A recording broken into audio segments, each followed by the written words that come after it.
ज्या ठिकाणी EVM machine ठेवलेले तिथे सीसीटीव्ही 45 मिनिटं नेमके बंद का होते याचा खुलासा तातडीनं याबाबत खुलासा हा संबंधित यंत्रणेनं निवडणूक आयोगानं हा केला पाहिजे। हे सीसीटीव्ही नेमके बंद का होते झालेले आहेत। या ठिकाणचे 45 मिनिटं हा सगळा सीसीटीव्ही आहे तो बंद असल्याचं धोकादायक उघडकीस आलेलं कसं बघताय सगळं? हे अनेक प्रश्न खरं तर समोर येतात की अशा पद्धतीनं ज्या ठिकाणी ईव्हीएम मशीन ठेवलेले तिथे सीसीटीव्ही 45 मिनिटं नेमके बंद का होते याचा खुलासा खरं तर संबंधित यंत्रणेनं करणं गरजेचं आहे आणि याविषयी अनेकांच्या मनात प्रश्नचिन्ह निर्माण होणारी ही गोष्ट आहे। त्यामुळे तातडीनं याबाबत खुलासा हा संबंधित यंत्रणेनं निवडणूक आयोगानं हा केला पाहिजे। हे सीसीटीव्ही नेमके बंद का होते त्याचा बॅकअप काही होता का या संदर्भातील खुलासा हा निवडणूक आयोगानं तातडीनं करणं खरं तर गरजेचं आहे।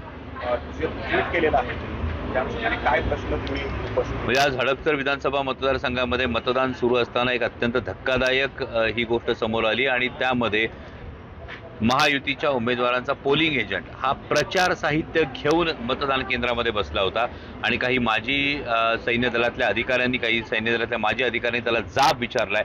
हा व्हिडिओ मला पाठवण्यात आला आणि हा व्हिडिओ समोर आला आणि मी त्या सैन्य दलातल्या माजी अधिकाऱ्यांचं मनापासून आभार मानतो की आपण फौजमध्ये असताना सैन्यात असताना देशाच्या सीमांचं रक्षण केलं होतं आणि आता सैन्य दलातून निवृत्त झाल्यानंतर आपण देशाच्या लोकशाहीचं हे इतक्या सजगतेनं आपण रक्षण केलं त्याबद्दल मी मनापासून त्यांचा आभार मानतो। परंतु महायुतीच्या या उमेदवारांचा पोलिंग एजंट या पद्धतीनं प्रचार साहित्य घेऊन बसतो याची रीतसर तक्रार मी निवडणूक आयोगाकडे केलेली आहे आणि याविषयी तातडीनं कार्यवाही होणं हे अपेक्षित आहे। दुसरीकडे खेडमध्येही बोगस मतदान होत असल्याचं समोर आलेलं आहे। शिरूरमध्ये काही प्रकार घडत आहेत तर या सगळ्या संदर्भामध्ये काय म्हणणार की सत्ताधाऱ्यांची यंत्रणा जी आहे ती या गैरप्रकारानं काम करते? नाही, मला असं वाटतं की हे जेवढे प्रकार घडत आहेत हे सगळे प्रकार मी मायबाप मतदारांना आवाहन करेल की हे सगळे प्रकार तुमच्या समोर आणतोय, पण हे सगळे प्रकार आणत असताना लोकशाही वाचवणं लोकशाही टिकवणं तुमचं माझं कर्तव्य आहे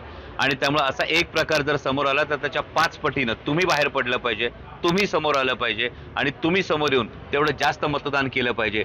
जेव्हा चांगलं आणि वाईट या 2 प्रकारचा संघर्ष सुरू असतो तेव्हा वाईट एक जर असेल तर चांगलं 5 आलं तर ते चांगलं हे वाईटाला झाकतं आणि चांगुलपणाचा कायम विजय होतो। त्यामुळे माझी मायबाप मतदारांना विनंती आहे, सुज्ञ मतदारांना विनंती आहे, आपल्या देशाची निवडणूक आहे, आपल्या लोकशाहीची निवडणूक आहे, त्यासाठी मोठ्या संख्येनं बाहेर पडा आणि मतदान करा ही माझी विनंती आहे।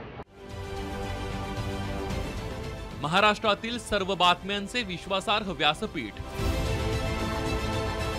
सकाळच्या सर्व सोशल मीडिया प्लॅटफॉर्मला लाईक, फॉलो आणि सबस्क्राईब करा। तसंच सर्व नोटिफिकेशनसाठी बेल आयकॉन प्रेस करायला विसरू नका।